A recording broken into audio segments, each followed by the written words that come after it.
हमारे साथ भाजपा प्रदेश अध्यक्ष सतीश पूनिया है।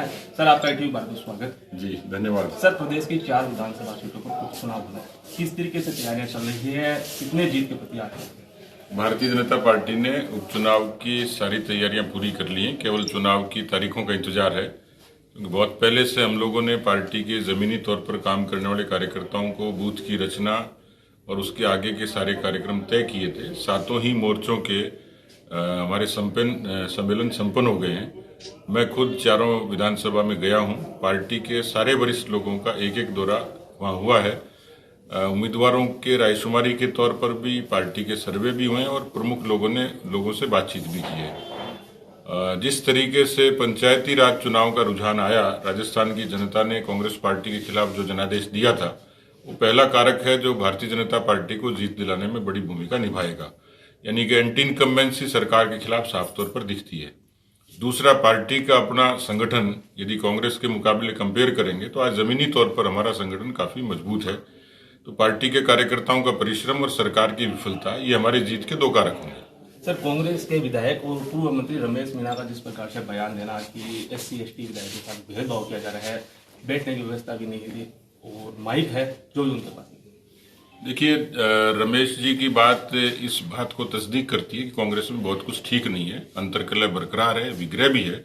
लेकिन ये बात उनकी सत्य है कि इतने वर्षों तक कांग्रेस पार्टी ने अनुसूचित जाति के नाम पर केवल वोट बैंक की राजनीति की। उनके उत्थान के लिए, उनकी प्रगति के लिए, उनके सम्मान के लिए कांग्रेस पार्टी वही पार्टी जिसने बाबा साहेब अम्बेडकर जी का अपमान किया, वही पार्टी है जिसने अनेक अवसरों पर इस समुदाय की अनदेखी की है।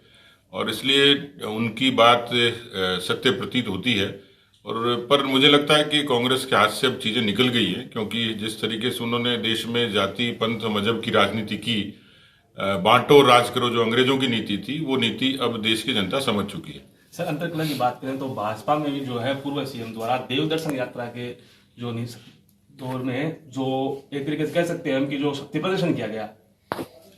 देखिए, देवताओं के जाना, जन्मदिन मनाना, ये शक्ति प्रदर्शन नहीं होता है। और मुझे लगता है कि इसको सियासी चर्चाएं इसकी ज्यादा हुई हैं, सोशल मीडिया के प्लेटफॉर्म पर ज्यादा हुई हैं।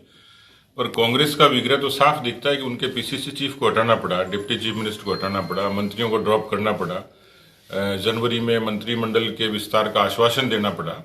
हमारे यहाँ तो आलाकमान इतना मजबूत है कि देश के प्रधानमंत्री जी, अमित शाह जी और तमाम हमारे जो राष्ट्रीय अध्यक्ष हैं, उन सब के छत्र छाया में हम लोग काम करते हैं। और पार्टी का बड़ा छाता है जिसके नीचे हम लोग कमल के फूल के लिए, पार्टी के दुरंगे के लिए काम करते हैं। इसलिए यहाँ न विग्रह न भेद है, चर्चाएं हैं, सियासी चर्चाएं वो चलती हैं। तो सर, जो नेता वहां पर शामिल हुए, उनकी एक रिपोर्ट दिल्ली भी तलब हुई है।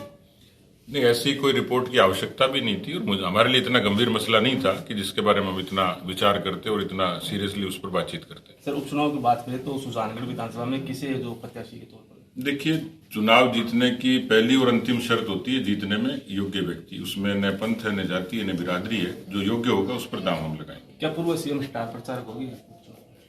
वो पहले से ही, उनको बढ़ने की आवश्यकता ही नहीं है, क्योंकि वो इतनी सम्मानित नेता, इतना अनुभव है, तो उनका अपना व्यक्तित्व है, उसका पार्टी सम्मान करती है। सर, निकाय चुनाव में वो दिखे नहीं कैंपेनिंग के दौरान?